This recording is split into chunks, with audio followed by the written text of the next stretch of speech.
I was muted actually. Technical issues is. Anyway, GM, everyone. How are you all doing?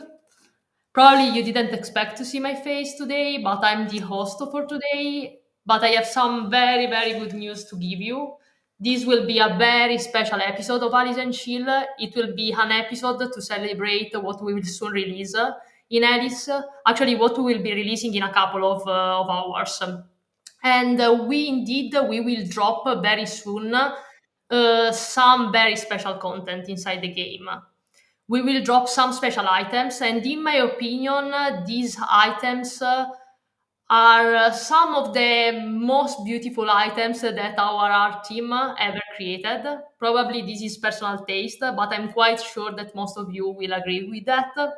And those are some items that have been created in collaboration with one of the most successful NFT collection out there. I'm talking about a collection that has been created by three brothers plus one, and it's a very very special one. Actually, one decade ago, these three brothers they received a box from their dad, a box full of comics, and this box with full of comics made them fall in love with the stories ever since. And then couple of years later, they came across this space called Web3, and they noticed a lack of story-led projects, and this is how they decided to start Final Bosu.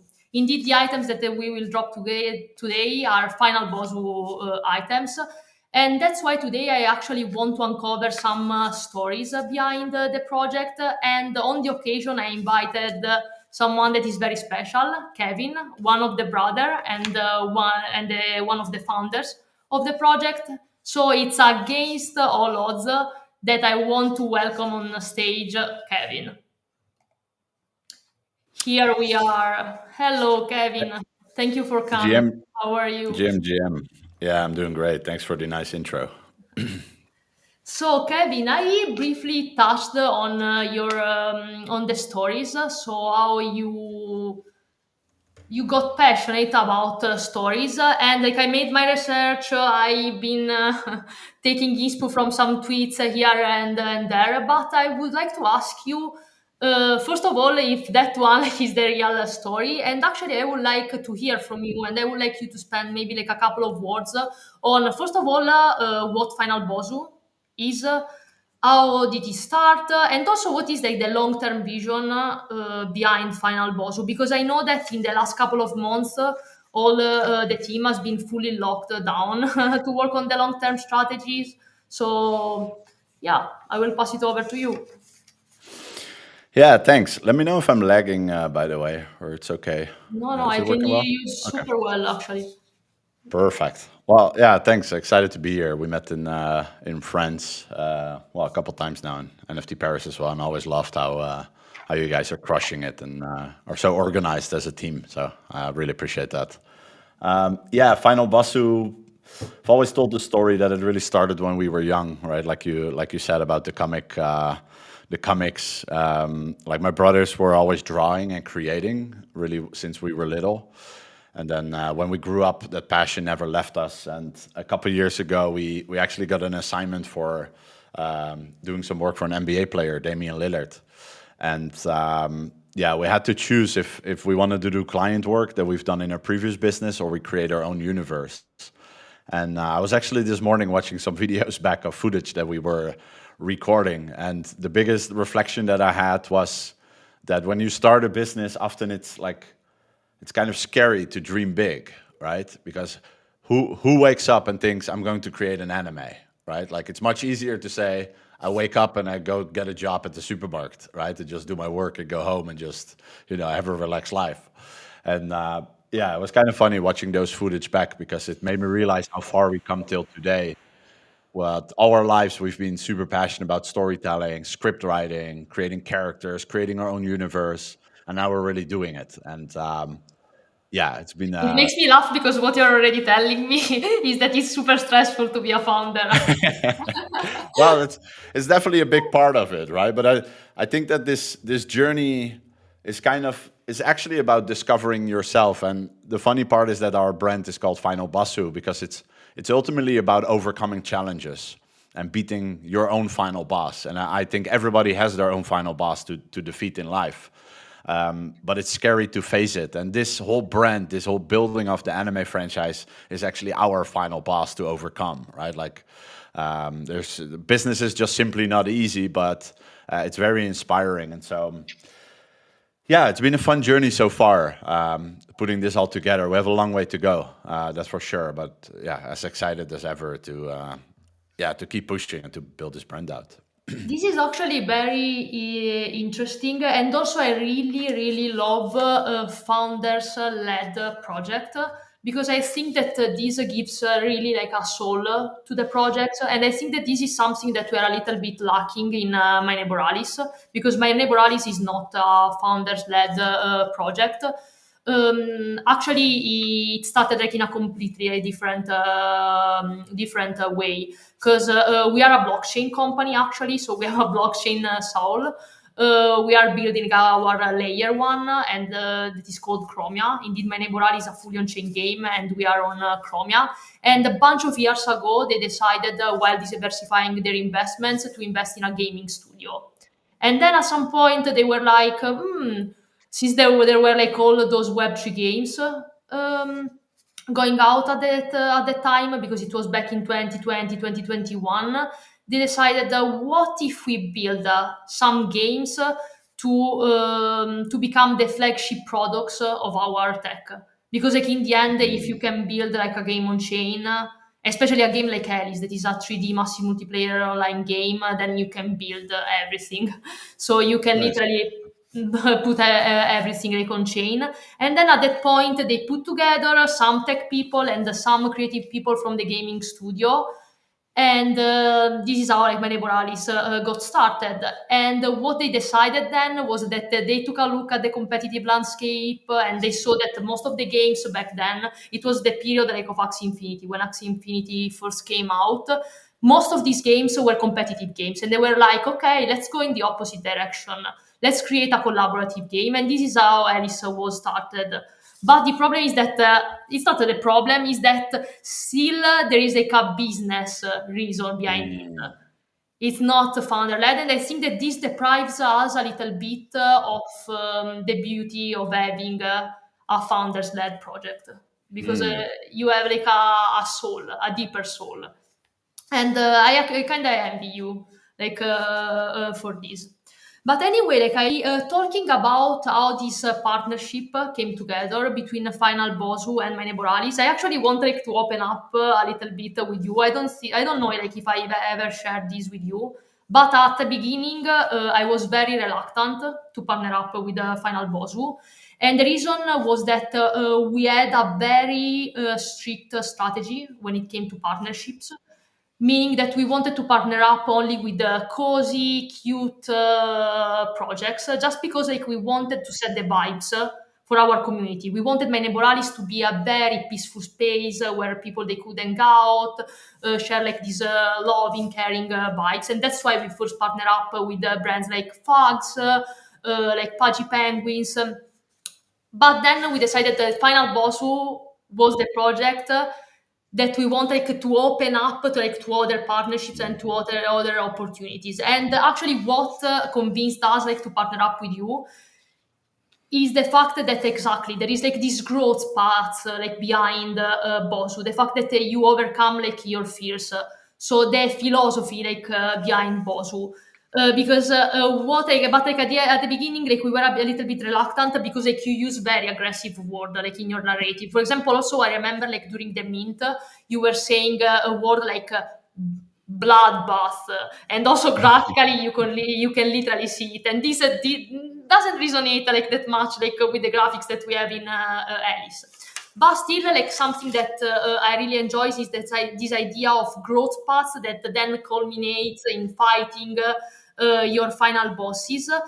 And what I would like to ask you, Kevin, is like, what does it mean to you? Like, how do you see this? Like, how do you see this idea of fighting like your final bosses coming to life? Because like potentially like you can build like an anime IP, but maybe like you want to decide that the product behind Final Bosu will be a fitness product. So maybe you want, I don't know, to give to all holders an AI built, I don't know, workout plans. So you can go like on a fitness journey. So that's why I would like to ask you how you envision this to come to life. Yeah, that's a really good question. And it's actually funny because I remember the first time we spoke. Indeed, like our brands are slightly different, and it's kind of yeah, funny to envision like a cute brand, but then had explosions and a Respawn Express. But I actually think that the expression that we are giving to Final Basu is like the outer layer, right? And I think that's the beauty of IP, especially story-led IP, because it doesn't really matter how we're telling Final Basu. It's more like what and why we're trying to tell something, right? And then the jacket itself can change, and so that's actually the beauty of it, of being able to shift between that, and that is actually very true. Because if we would you know, the core message of all of it is literally overcoming the odds, right? And fighting a final boss. Like, it doesn't matter how difficult the challenge is. If I think in society nowadays, so many people, like I've very good friends of mine. They have a full-time job, right? They have a like a basic salary. They are not really happy in what they're doing. They actually want to do something else, but now they got kids, they got a house, and it's kind of difficult to get out that. But every time I speak with them, they're like convincing me of, no, but listen, I really one day want to start this business and I want to do that and then that, right? But they've already been doing that for like the last 15 years. And it's very funny, like, what is it in human psychology that is like stopping him, right? And for me, that's like choosing against all odds. It's like embracing it, saying like you want this thing, but all those fears, all those layers that are built up inside of your mind because you became older, you kind of lost touch with the child inside of you. When we were kids, anything was possible. And then we grow older and we're like, no, but maybe this goes wrong, maybe that goes wrong, or I am now old and I don't have time anymore, right? There's all these excuses that people make. And I think that that's like the deepest layer of Final Basu. As long as we can tell that story and somehow inspire people, I think that we are succeeding. And our expression is quite graphical, right? Because we are big anime fans. Like I love gore anime. Also in Web3, I miss storytelling in Web3. Like even, you know, Paji or Azuki, like I don't know what their story is about. Like we kind of know there's a garden, there's a bean, but there's not a main character that is taking us through a journey like Naruto does, or One Piece does, or Marvel does, like Spider-Man. We all know what Spider-Man is about, right? And so I think those elements of our IP are like the base layer of Final Basu, but could expressed in any way. And I think like over time we'll see which products fit best. But we've said it many times to each other, like, what if we work with a coach that has a fitness program and we dress everything up in the theme of Final Basu, right? Exactly. Yeah, it literally fits to it. And I think that's the beauty of IP, right? That if there is a story and there's a narrative, you could basically slap it onto anything and it will improve what is already there, right? And I think that is what IP in general is based on. That's what licensing is. And so, yeah, I think everybody has their own final boss, their own kind of doubts to overcome. And that's what it truly means. And the growth path, the final bosses, the respawning, like that's our way of telling this thing through anime. But maybe if you want to do it through, I've one good example. One of our community members, he's working on a comic book, and it's quite like comical. It's like there's humor in it. It's light, but he's using the same aspect. So there's a person dying, he's respawning every day, and he's coming back to life. So there's still that element, but it's graphically shown a little bit differently. But the basis, the core, the story stays the same because that's really well thought out. Like we've put so much time into yeah, creating a story that could expand across so many different You businesses, know, Kevin, basically. like I really love like Final Bosses, and this is how I fell in love with Final Bosu is because I think it goes like to the root cause of the problem. So Yeah. the fears, like overcoming your fears. Actually, I was listening to this podcast. It's a podcast from like Ali Abdallah. I don't know like if you know him. He's a very like famous YouTuber, and what he says is that he sells a course on how to become a part-time YouTuber. So how to become like a YouTuber, like even if you have like a full-time job, and it's a very expensive course.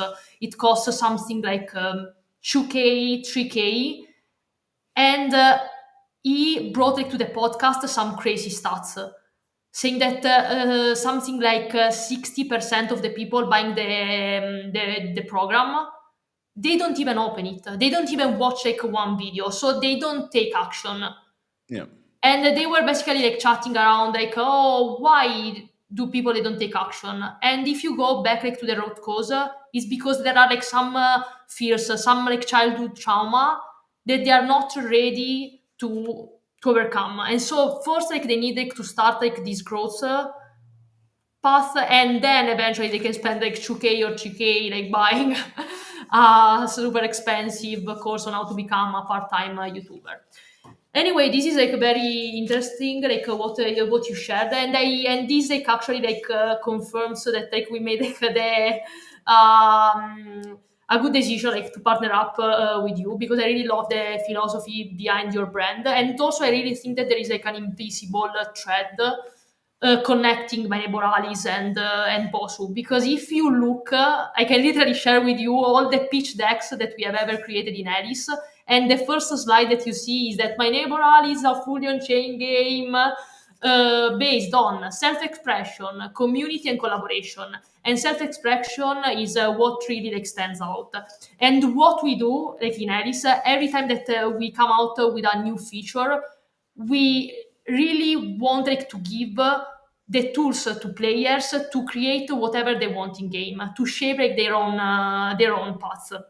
And we will take this like to the extreme in the long term. So for example, also when it will come like to law to moderation, in game moderation, most of the games they decide what is the content that is acceptable or not acceptable, what you should see and what you should not see. Well, for us, we want you to shape your own path. So if you think that a fags that is super cute or a pudgy penguin is something like inappropriate for you that you don't want to see, you just decide like to not see it, just because we want the people to be on their own path. And I think this is the invisible thread connecting Bosu with Alice. But Well, yeah, one funny thing actually, and we haven't shared so much to the outside world yet, but I guess like when we speak about the broader vision of Final Basu, is that in one hand we're building a classic anime franchise with a story just as Naruto would, or One Piece would, or Marvel would be, but our core value is actually to promote and support creativity, and I think that nowadays, I don't know if you watch anime, but in One Piece, for example, it's the most famous anime in the world at the moment. Lately, they have been giving a lot more freedom to animators. So normally, if when animators would work on a scene, right, they would be very boxed in, like these are the frames, this is what you have to create, etc. But nowadays, they're giving them a lot of freedom. So they actually reach out to animators that are amazing, and they're like, hey, how would you see this fight happening, right? There are certain boundaries, right? Like Luffy cannot just turn into a bird or whatever, right? Like something completely random. It needs to form like the boundaries of the franchise, but they're giving them a lot more freedom. And what you see happening is that the animation has never been as good as it is today. Why? Because they're starting to give freedom and creative expression to the animators. And I think that's a really big use case. And if you actually look at Hollywood, and you start looking at like a lot of the movies, like Leonardo DiCaprio in Wolf of Wall Street, there's a lot of scripts being written, but there's a lot of moments when they start improvising because they're so into the scene. And then usually the moments they start improvising is when the most epic scenes ever get created. And later on, they talk back and they're like, wow, I actually fully improvised the scene. And so I think what that proves is that the human potential is at its best when somebody is fully expressing himself, and that's very beautiful, right? And so with Final Basu, that's actually our core goal as well. It's like, how can we create boundaries, just like you did with my neighbor Alice, right? Because there are certain boundaries that you have put. I don't know if the characters can fly or not, but so you have some type of rules in the game, right? But then within those boundaries, builders can actually go and build and create their own maps or whatever, right? And for Final Basu, it's exactly the same. Like, we want to be an anime brand that lets people express themselves within the boundaries that we give them, right? And so we're actually launching the Creator Playground. Like, we've soft launched it in the back, but we're going to open this up to like the broader audience. And one of the things that we're doing is we're scouting tens of artists, tens of animators from all over the world that has worked on all the biggest titles, and we're actually giving them challenges, and we call them bounties, where they can pick up a scene and create a short animation. They get their boundaries of what the world is about, but we truly let them go and create something from their place of passion. And I think we'll see how that plays out, but the goal for us is doing exactly the same as that, but within an anime franchise, right? You guys have a physical game, we have a physical brand, and we let people create products. We let them create animations and art, but we guide them on their path by setting the boundaries. So So as there's a part lot of of the similarities. long-term vision, Kevin, you also want to democratize access to anime Totally. for like Yes. small artists, small creators that otherwise wouldn't be able to join the space, right? Totally. And that's our NFT, because our NFT is like the first step, right? You can now own a character within the franchise, right? It's never been done before on the planet. Like, there's never been a time where you're like, I purchased this character, and now this character is a character in Marvel. This will be like, what the hell? Like, that's amazing. And you can create your identity around it online. You know, you can take it into VR. You can create merch. You can sell that merch. You can make money off your own character. The franchise is supporting you doing that. Like, right? Like, that's the actual vision of it, right? Well, now you are mentioning like characters, and actually something that we integrated in Alice is Letsugo as a character, and I know that Letsugo is the main character, but I'm very interested like in trying to understand um, where this character comes from. For example. Is Sugo tailored, for example, to your personality or to the personality of some of the founders? So, what is the story like behind the Sugo, and also what is the story behind the other characters? Because I know that the long-term plan is to give exposure also to other characters, and also in Alice. The more like our partnership will grow, the more characters we are planning to integrate. But I would like to first like Nice. understand like the story behind those. Yeah, so we have a bunch of main characters: Letsugo, also Sandy, Boo and Bear, Endo, Jobos, and obviously there's all the characters of the NFTs as well. Yeah, with the main characters, like, one of the things that we knew early on, like, any great story has great main characters, right? And that's also something I've always lacked in Web3. I never saw a brand starting with main characters. It always started around the NFT. And so we wanted to do that simultaneously.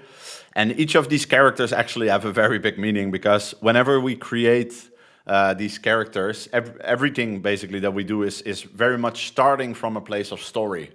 And so, yeah, all our main characters are designed by my oldest brother. He created them, he designed them, etc. Let's go a story. I'm trying to dig that back in my mind. I don't remember when the point happened. What I do remember is Sandy, for example, one of the main characters who's together in his crew, is actually based fully on our father, or like inspired by our father. Our father always had, like, my father was born in Indonesia. He got kidnapped. He got dropped into the Netherlands. You know, and he always had a split personality of wanting to be in Indonesia, wanting to be in Wow. Netherlands, right? And Sandy actually has a dual personality. On one hand, he's a very kind person, and the other hand, he's like a big bully, and he's kind of fighting with his own personality the whole time. And so, yeah, like, every character has inspiration of our life. We just separated the company a couple weeks back, where my brothers are full on script writing, they're designing, on creation, and I'm more on the leading, like, the media side, social media and the products, etc., and commercial. And yeah, I was just chatting with my brother the other day, and they were like, when they're writing script, they're talking about the past. they're bringing up memories with our grandma when we were young, and then at Christmas, right? And our grandma was a very a very passionate person that always stood up for everybody, right? And so now they're designing a character that is based on our grandma and is going into the story because it's very relatable, because everybody has a person like that in their life. So I don't remember the exact backstory of Let's Go and when it got started, but yeah. So does Kevin, each character represent like a different way on how to overcome like struggles and challenges? Is that like your Totally. main objective, like to have like different characters to show like different Yeah. personalities and how they approach these stories? Yeah, and even so, in our storyline, you have suitcases, and if you're lucky enough, you can connect with the suitcase. You place your hand on it, and it syncs with you, and it basically gives you a special ability based on your DNA, right? And so, what's interesting is these suitcases are our hope to fight back against those final bosses, because a final boss is summoned when you grow too much, right? And so we're actually living in a society that when you grow too much, final bosses come out and kill you. And so you don't want to grow too much, right? But now if you look at our main characters and you look at their progression, for example, Boo and Bear, right? Like obviously it's very big reference towards Web3, towards crypto. Like Boo is very optimistic, is very positive. She's very light and very quick, right? What's Boo market? Like Bear is very negative, very pessimistic. But together they're like balancing each other out. So they're data analysts. They use their suitcases to analyze data in the world that they're living in. But a backstory of Bear is that her father basically like dropped her in a forest every day, and she had to fight her way to come back home, right? And so she had to every day go through this big struggle, and then one day she didn't come home, and she was gone for many years, right? And so all this trauma that she went through because of her own father turned into like a pessimistic, very strong Bear type of character that's like a bit more heavy, a bit more strong, right? Big. While Boo, on the other hand, comes from a very optimistic background. And so every character definitely has like a big backstory. And we're still in the middle of writing and developing like these I character really, stories. But yeah, really love it, Kevin, because now, like, of course, like we are sitting here and we are like uncovering all the stories behind the characters. But in reality, just by watching like the anime or whatever like product you will roll out like in the first like a couple of months, all these messages will arrive like to the hearts like of thousands and thousands of people without like us like sitting and uncovering like all of these stories. And this is like the strength in my opinion of having like an IP like Final Bosu. I still remember also a bunch of years ago there were like some famous like educational memes circulating like in forum or Reddit where like people they were sharing for example for Dragon Ball or Naruto, so very famous anime, what like each character gave them, and it was like amazing because like, it was nice to see that for example I don't know a character like Goku, like out of like 10 people, all the 10 people that were saying that the message that Goku, what they learned from Goku was the same. And this yeah, means that like the creative minds behind the project made like an amazing job if the same character is conveying the same message to all the yeah, people. And for me it's super inspiring. yeah. It's exactly that. Like even well, I told like the story about my father, but I like my brother's father is from Indonesia, and he grew me up, so I see him as my father. But my biological father, who didn't grow me up, I only met like a couple times in my life before he passed away. But I've actually all my life had a kind of hate towards him. And when he was about to pass away, I had to go to the hospital to say goodbye to him. He was in a coma. On the way, I was watching Naruto, and it was exactly a scene in Naruto that, yeah, the story will be too long, but they're teaching about empathy, basically through the story that's being told there. Naruto has to go through something where he has to bring up so much empathy in order to overcome that.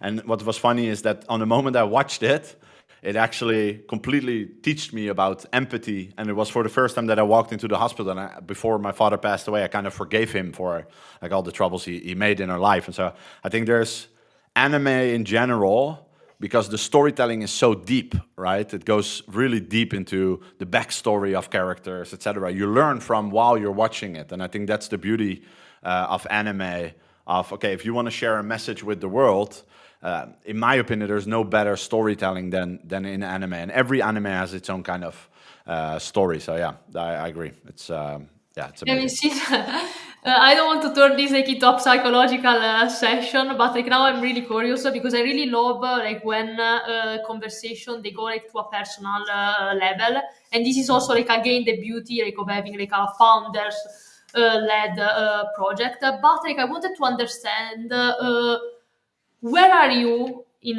this growth path, and what do you think your final boss will be? And again, for those who are not familiar, like when we say final boss, we mean our biggest fears.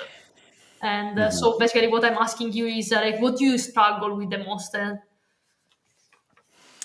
Yeah, that's a good question. I think final bosses will continue to evolve and will always be changing as you progress through life. And so I remember when I started my first business, just doing sales and talking to an owner that I was trying to pitch was like my biggest final boss ever. I found it really scary. Nowadays, I have no troubles with that, right? And so I think it kind of changes over time. And every time that you complete or you fight your final boss and you win, there's another final boss waiting for you. And I think that's kind of like what life is about because I truly believe that the identity that I have today and the one that I'm going to have in 5 years from now is so different from each other, and I need to evolve as a person in order to be able to turn Final Basu into an anime brand that's global.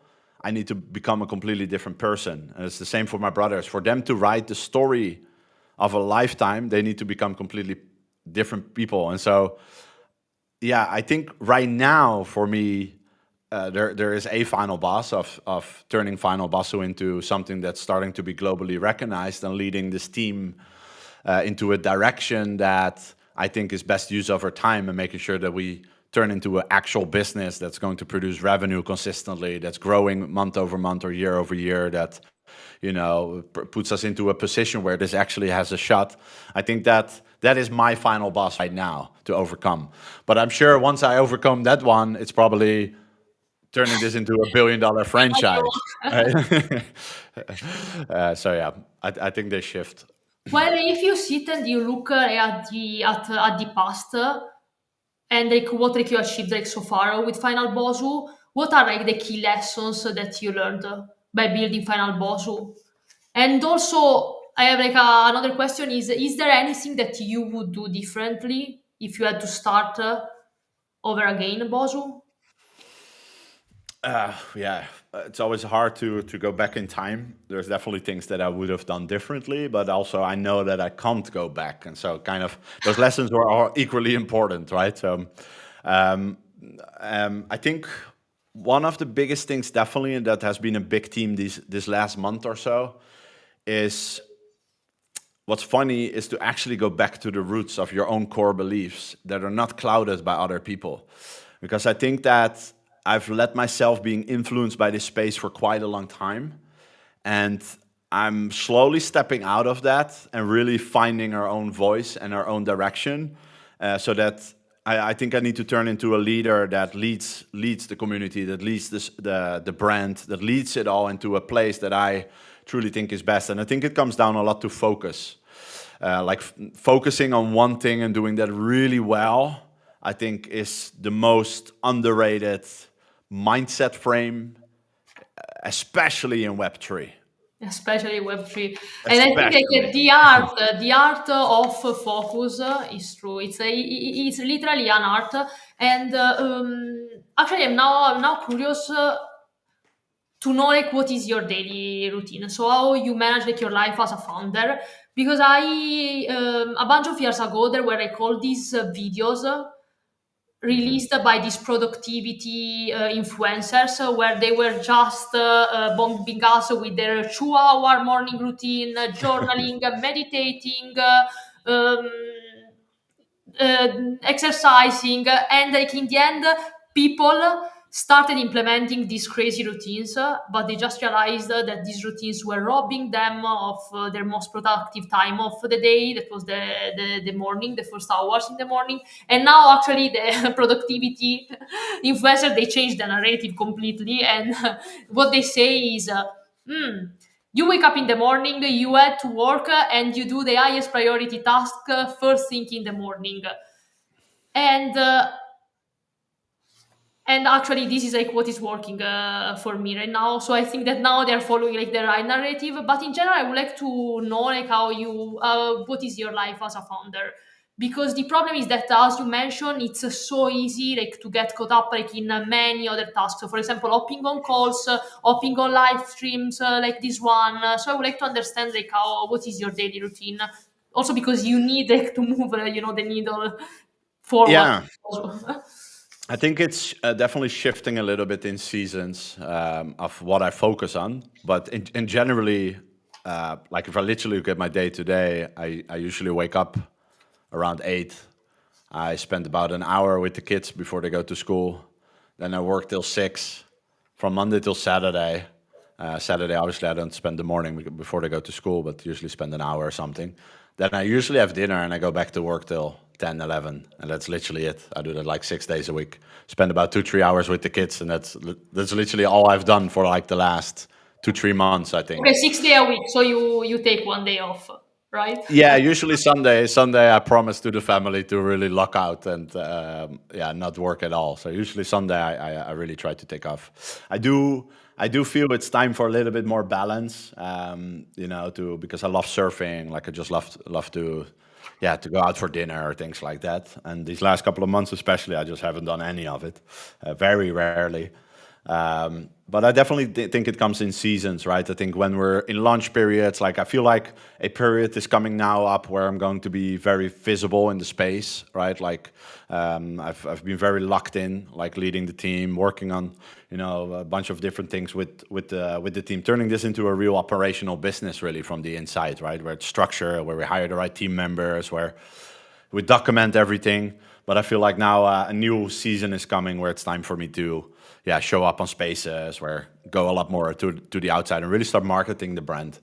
And then my schedule will probably look a little bit different. But in generally, I love work so much that I'm just enjoying it so much that ideally I just wake up, crawl behind my computer and do that all day. I just do notice for your mental health, it's really good to take some time off sometimes and do something fun, right? Balance a bit. What I really like is that like you mentioned that probably that in the next couple of months you will be more busy, so probably like you will start hopping like on spaces more often on live streams. And what I like is that uh, you cannot live like in an intense way always. Sometimes Yep. you just need like to lock down, to live like a very regular like and chill life, and there are moments of high intensity. For Yep. example, close to a product release, or for example when it was like a mint season for you.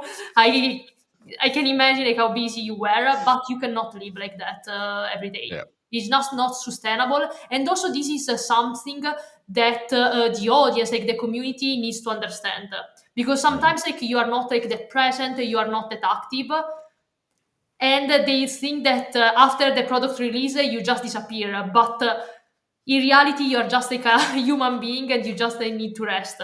And so you need Mhm. to alternate this low intensity season with high intensity season.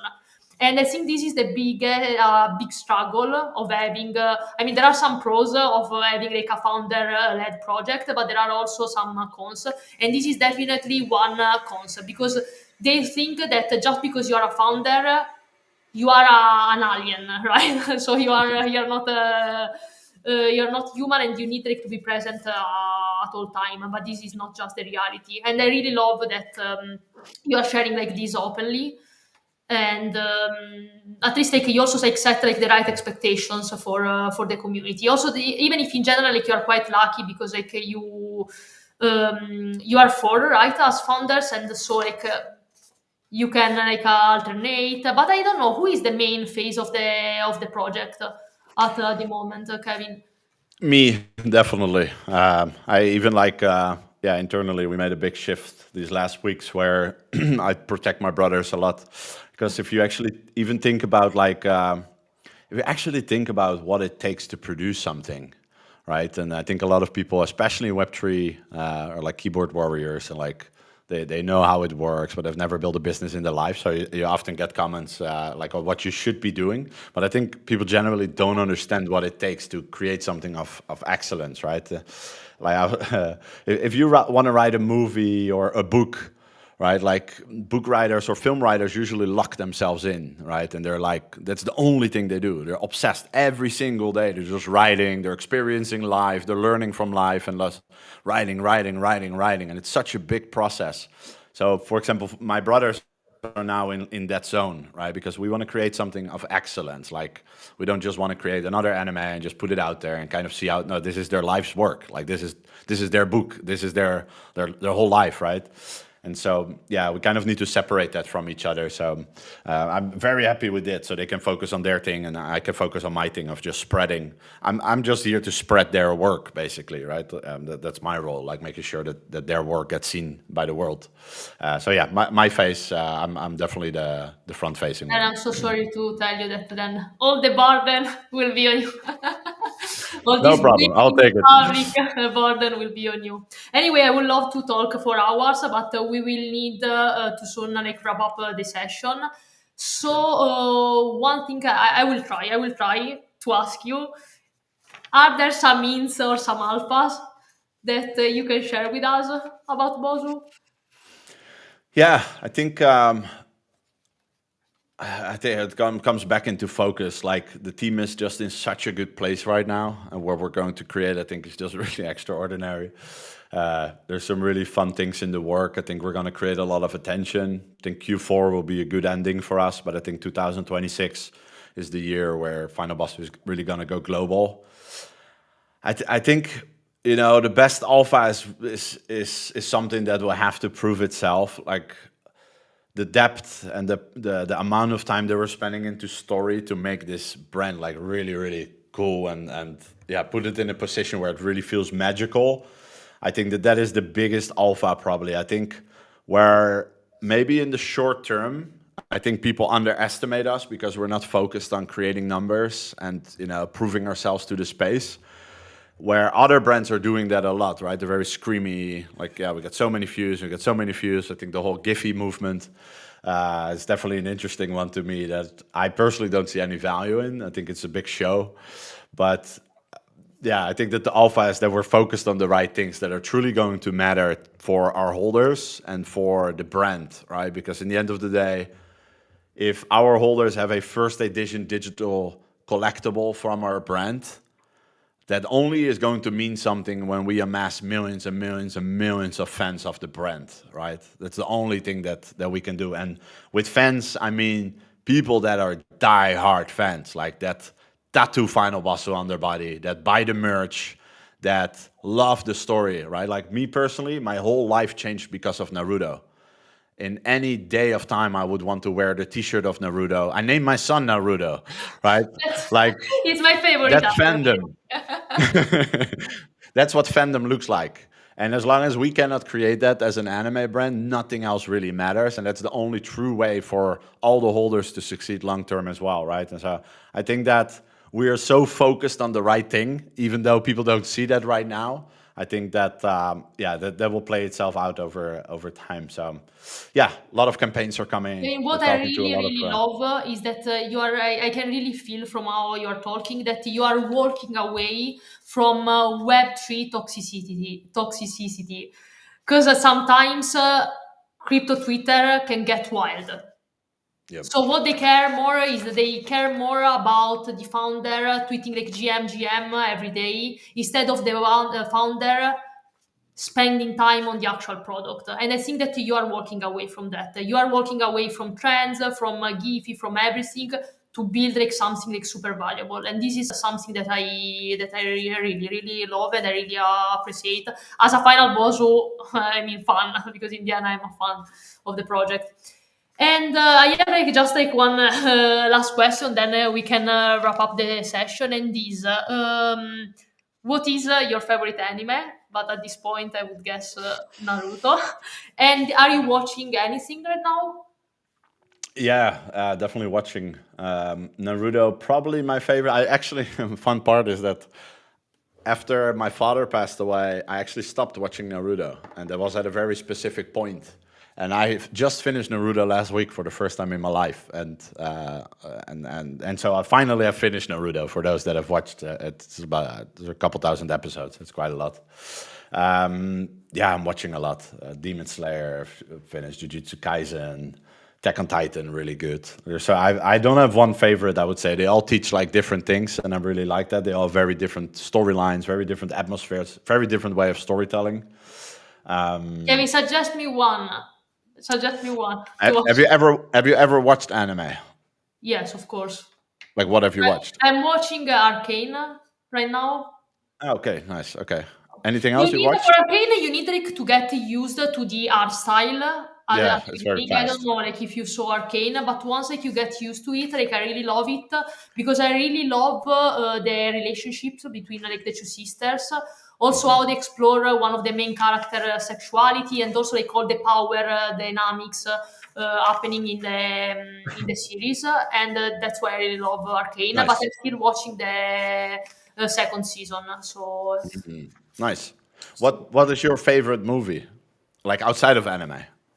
movie, What do you I'm really, really a really traditional movie. Please, like what Titanic. yeah. Completely unrelated, but Titanic. I watched it like 50 times. Well, are you like a Marvel fan? Like do you like Marvel I like Marvel fan. superheroes? My favorite one is Captain America, of Mm, course. nice. Yeah. Well, it very much depends on what you like. I think Attack on Titan is very graphical. It's very, it's kind of bloody. So if you like that, I would 100% recommend to watch that because the story is so good. Like it's the best story for me. Attack of Titans. Sorry, because like, I know Yeah. the Italian name is Attacco dei Mm, Giganti. Yeah, I watched yes. it one. I watched Ah, it you one. watched it. No, Okay, no, you no. It watched it. actually, I like this is like a fun story. I was watching it in French because I wanted to learn French, and I was watching Mm, it in French. But it's a great show. I yeah, watched only amazing. the first two season, but I think that there are more. There are something like 5 seasons, right? Yeah, something like that. Yeah. Cool. Yeah. So Attack on Titan is great, but yeah, there's so many great animes. Cool. Anyway, having said that, like I would like to wrap up the session, and since like we talked like extensively about overcoming like the fears and the fact that like the fears like in final boss who are represented by the final bosses, I would actually like to show here live the short video that we used to announce the partnership, just again Sure. to stress that every time that a project goes out with a video, there is always like a meaning behind. There are always like some creative minds behind everything that a project creates. So I would like to share again that video because probably after this conversation we'll have more meaning for the community. So let me share it. I struggle a little bit with this streaming interface, but let me try.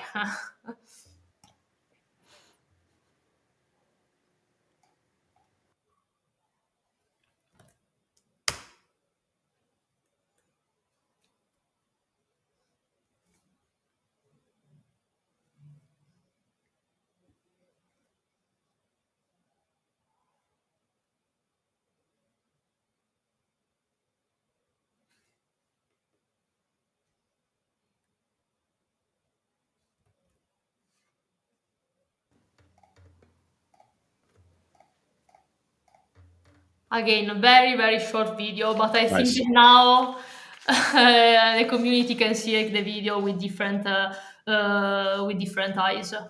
So, and anyway, thank you, Kevin, for coming. I just want like to remind like everyone that today the final Bosu collection in Alice will go out. You can find the collection in one region in Meneboralis called the Gloomy Gulch. So please go and check it out. And plus, I want you to don't forget that we are running one of our biggest airdrop of all time. It's a 250k Alice airdrop, so don't miss that. It's very funny. We ask you to complete social media tasks, in-game tasks, so really worth checking out. But please check the Final Bosu collection. Thank you for listening. And Kevin, do you have like any final comments or? Yeah, just thank you guys. Super excited about the release of this and us working together. Yeah, let's do one for the community as well, so we can get them up to speed, so they can yeah, join the collection there. Really awesome. Cool, guys. Thank you for listening. Hope you enjoyed the session and bye.